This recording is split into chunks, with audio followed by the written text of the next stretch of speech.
are like superstars of Bollywood with incredible legacies.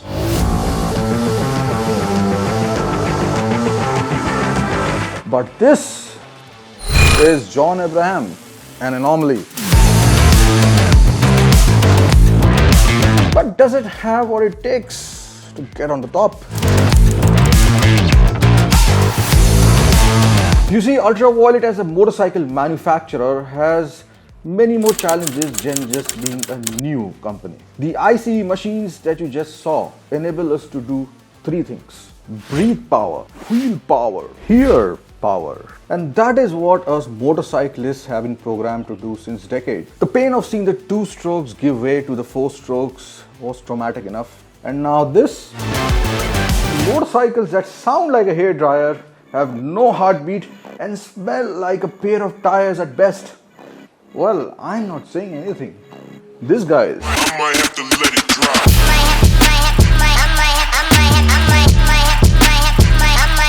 Let it drop. And then there's the issue of range anxiety. In the universe of Green Lanterns, when their energy wanes out, they can recharge their ring by reciting the iconic oath and drawing power from the central power battery on the planet of Oa. But here in the real world, unfortunately, there are no such options. I believe true breakthroughs in EVs will only happen if someone out there discovers, of course, or makes a battery which is small form factor, high power, and lightweight. Well, that is just too much to ask, isn't it? At this point of time, that is. Motorcycling, especially performance motorcycling, is going to benefit the most from this.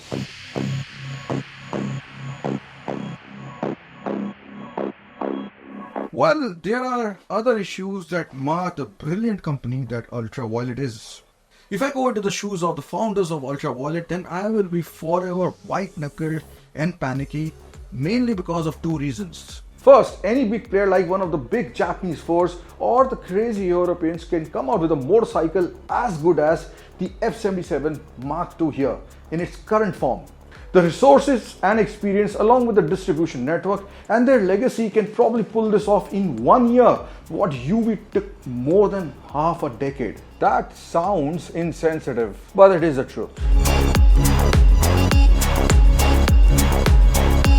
Second, the EV technology itself doesn't serve the purpose why it was adopted in the first place. It is definitely not green and eco-friendly. Where is the electricity charging these EVs coming from? So when you have created something so beautiful with so much love and dedication, you don't want to see EVs being replaced by another technology. At least not soon. So I recently rode the Kawasaki Hybrid 7 HEV in Germany, and that sort of gave me a ray of hope. It was a lot more complicated than just plain EVs, but I think we need something more sustainable in the long run. And none of the issues that I've mentioned actually are problem with Ultraviolette. And then there's one more thing. How many people will actually buy this? How many people are going to buy it and actually turn into marketeers? Because I believe that with a brand like this, a lifestyle brand like Ultraviolette, means that every single customer also becomes your marketer. Unfortunately, it is all about numbers in the end. And yes, I do wish them all the best, because what Ultraviolette has pulled off with the F77 as their first product is beyond unbelievable. But let's actually talk about the bike itself.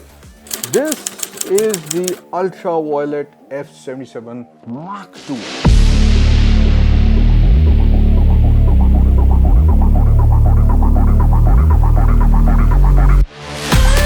The latest and greatest in the installment of wonderful motorcycles from the stable of Ultraviolette, which is in fact an Indian EV manufacturer that was established not long ago in 2016 by two childhood friends, Narayan and Neeraj. Alright, WYSIWYG, what you see is what you get. While it is true that one should not judge a book by its cover, But in case of an experiential product like a motorcycle which is aimed especially at youth, this could be a case of life and death, especially when you are in a country of India. The over-designed Ola motorcycles or the not so radical Hero Maverick are examples on either side of the spectrum. The country is young and it knows what it wants. Though I am a sucker for cyberpunkish designs, it turned out that most people are not ready for it.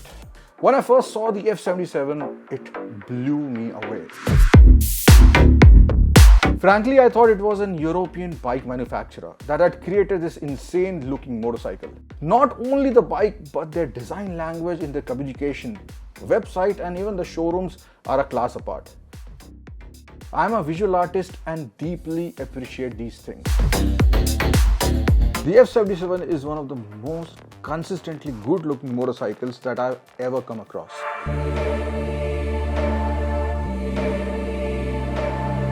The front 3/4 is as good as the rear. Attention to detail is plenty, minimal stickering, great paint quality, and choice of colors are of course cherry on the top. The lack of graphics give it a clean look with just the right amount of decals. The front fork tower covers look very cool to me. I found out they actually aid aerodynamics by reducing the buffeting caused by the forks and directing the air towards the innards of the motorcycle, since it's passively cooled. However, the ability to clean the forks easily might be affected. But then the same could be said about any plastic part covering anything on the motorcycle.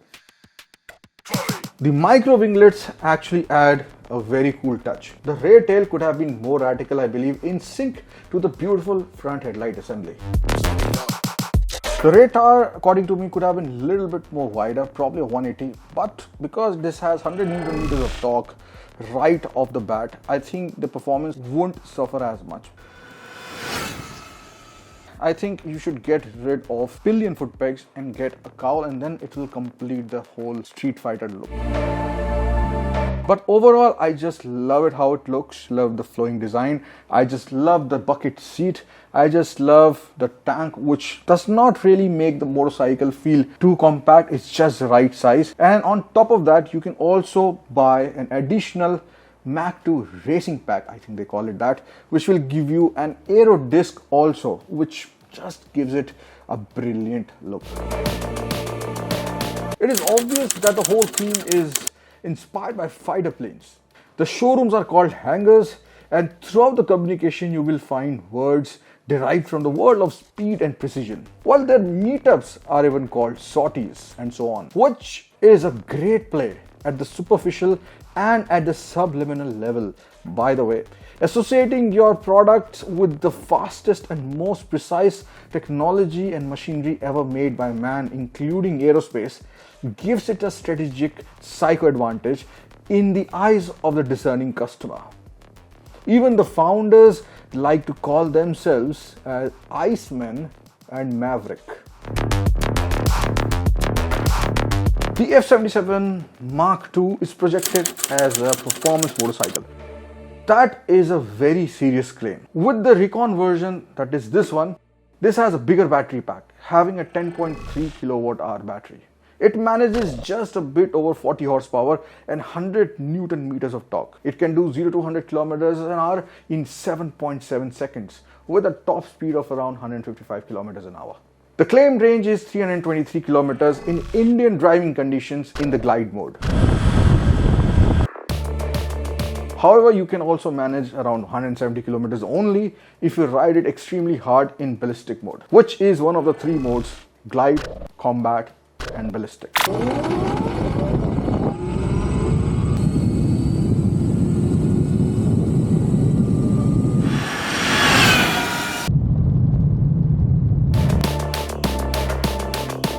The brakes are Bibre 320mm up front, single disc, and 230mm rear with dual channel ABS. The rear is 150/60 and the front is 110/70/17 from MRF. The wheelbase is 1340mm, slightly lesser than the TVS Apache RR310, which means slightly quicker to flick, which could actually be a good thing considering the weight. This is a cool 207 kilograms. And Ultraviolette has got nothing to do with it because it is all about the available battery technology today. The bike does feel heavy when taking off the stand, but once you are on the go, the weight disappears. The center of gravity could have been a little bit more lower. The seat height is 800 millimeters and the ground clearance is 160 millimeters, which is not too much, but it's decent. The front and rear suspension are only adjustable for preload. This also has a steel trellis frame with an aluminum bulkhead. So I've ridden the Harley-Davidson Livewire, the Energica SA 9 Plus, and a few other performance electric motorcycles. And I feel that the Ultraviolette is right up there. Of course, we have to remember that this is a relatively new company with a limited budget, and it was bootstrapped for many years. So yes, kudos to them. This is the boost charger which Ultraviolette gives you when you pay them 27,000 rupees. And of course, as the name suggests, this can charge your bike much faster than the regular charger which the bike comes bundled with. And this here is an aluminum flap, magnetic. It opens like this, and then you have to put this here. You can go from 20 to 80% in around 2.5 hours with this, which is not bad, but which is also not blisteringly fast. Energy regeneration is an important way to put back some of the charge back into the battery when you brake. The F77 Mach 2 has 10 levels of regeneration. With practice, you can also use level 10 regen at city speeds to modulate the speed of the bike without even using the brakes. Even though 2 fingers should always remain on the brake lever for panic situations. I won't recommend this mode on the highway, as a speeding vehicle from behind could ram into you, as they might not understand the built-in anti-collision warning signal beacon. That means you are decelerating using regen. The regen also simulates engine braking that we experience in ICE vehicles. The main charging, of course, will come from the mains. The battery pack itself is the largest in any electric vehicle in the motorcycle category in India. It is enclosed in an IP67 water resistant and dust resistant enclosure.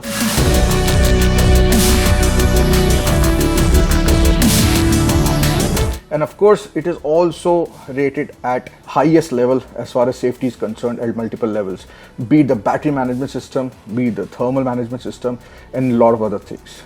And everything has been done in-house by Ultraviolette team. So I've realized that filling up an ICE vehicle is like taking a plane journey, while recharging an electric vehicle is sort of like a train journey where you have a lot of time to enjoy, a lot of time to absorb the sights and sounds and stuff like that. And that is a realization which you can only have once you start owning a performance electric vehicle like this, which has a larger battery pack and requires longer charge times. And in fact, with one of the restrictions which is there with the battery and the battery charge technology, the boost charger is so big that Ultraviolette has actually gone all the way by showing that you can carry their boost charger on longer rides in one of the panniers installed on their motorcycle. Today there are around 40 Supernova charging stations built by Ultraviolette, but mostly they are in South and Central West India. But they are looking to expand. They are also looking to tie with HPCL outlets, which means that you can get charging stations, especially for the Ultraviolette, at many places in India. And these charging stations will be mostly on the highways outside of the cities, where people are expected, motorcyclists are expected to ride. The F77 captures over 3000 data points every second, which decide a lot of things on a motorcycle. And these data points are taken from many things, including the 9-axis IMU, which has an accelerometer, a gyrometer, and a magnetometer for GPS and location services. It's got multiple levels of traction control, the dynamic region, hill hold, park assist. This is tied up with their Violet AI and the phone app, and they also give you other features like movement alert, fall alert, and towing alert in case somebody likes your bike too much and they decided to take it. Some things like the cornering ABS will be hopefully available as an OT update, and this is what I like about the new era of motorcycles, that you can actually add features by just not even touching the motorcycle or adding a new component, and it will make your motorcycle feel new. The DSC system on the bike activates ABS when dynamic region is engaged, which is intriguing since you're not even using the brakes physically. But I guess it's a very interesting feature. Well, it doesn't stop here. The bike also has TPMS, which is standard in a lot of motorcycles, but it is just a nice feature to have. Everything is for nothing if a motorcycle doesn't ride well. Well, that is the most sacrosanct specification of all. Only some aspects can be described objectively. I mean, I miss the clutch and the gear engagement, but we are now beyond that because we know that's standard with all EV motorcycles. The instantaneous torque is also something that cannot be termed as unique anymore. Well, what now matters is the ride geometry, the quality of the components, and of course the battery pack, and all the electronics which tie all of these things together. The front here is a little bit heavy because of the battery pack, and that shows when you're riding it on the road because the clip-ons, they tend to give you that feeling of being a little bit more stiff than what probably would have liked. But overall, I think it handles really well. Cornering is something which would have benefited from a lighter battery pack, but again, that is a restriction right now with the battery technology and could be elevated with the advent of solid state batteries whenever that happens. The center of gravity on this motorcycle is not that low, again because of the battery pack. And unlike ICE engines which manage the COG much better, we have to contend with what we have got, but that is not to say that this bike is not good in corners. In fact, it does corner quite well. But you always have that feeling that it's little too heavy than what you would have liked when you're taking a corner. The ballistic mode is the best mode according to me, and region level 5 is going to give you the best of both worlds, engine braking and of course the region ability and everything. So I think that is the best combo to start with if you are into hard riding. With great power comes great responsibility. Well, is Ultraviolette there for the long run? Is Ultraviolette serious about our money? Well, I think they are. Why? Because the biggest indicator is that they have chosen to go down the most difficult path of developing their own components. The most important of them of all is the battery. They did not go down the route of choosing and making a white label motorcycle. In fact, this is a proudly made in India product, and that is what is the biggest marker indicator that Ultraviolette is there for the long haul. Well, in the future, if solid state batteries make to a bike like the F77, it could mean a 180 kilograms 40 horsepower motorcycle versus the 207 kgs that we have right now. Or it could mean that it stays at 207 kilograms, but it gets a substantial bump in power. But only if wishes were horses. Talking about long run, is 8 years enough for you to own one motorcycle? Well, that's what Ultraviolette expects you to do with the F77. The company has announced that with the Mark II, an 8 lakh kilometers 8-year warranty for an additional 40,000 rupees is possible. Well, I don't think too many people will be using this bike for that much, but it goes to show that the company, again, like I said, is there for the long run. F77? No. Here is F99 that was showcased at EICMA, which is the largest motorcycle exhibition in the world. And this goes to show two things. One, that Ultraviolette wants to be recognized at the global stage, and two, that they are very serious for developing even more powerful motorcycles going right up to into the superbike category.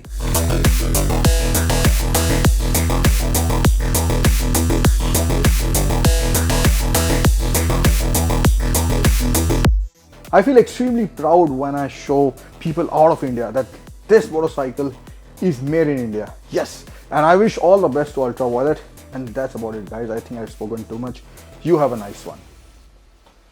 Oh wait, did I make you hear this, how it sounds? Oh, that's the wrong one. I'm sorry about it. No, don't be touchy. I'm really sorry. Bye bye.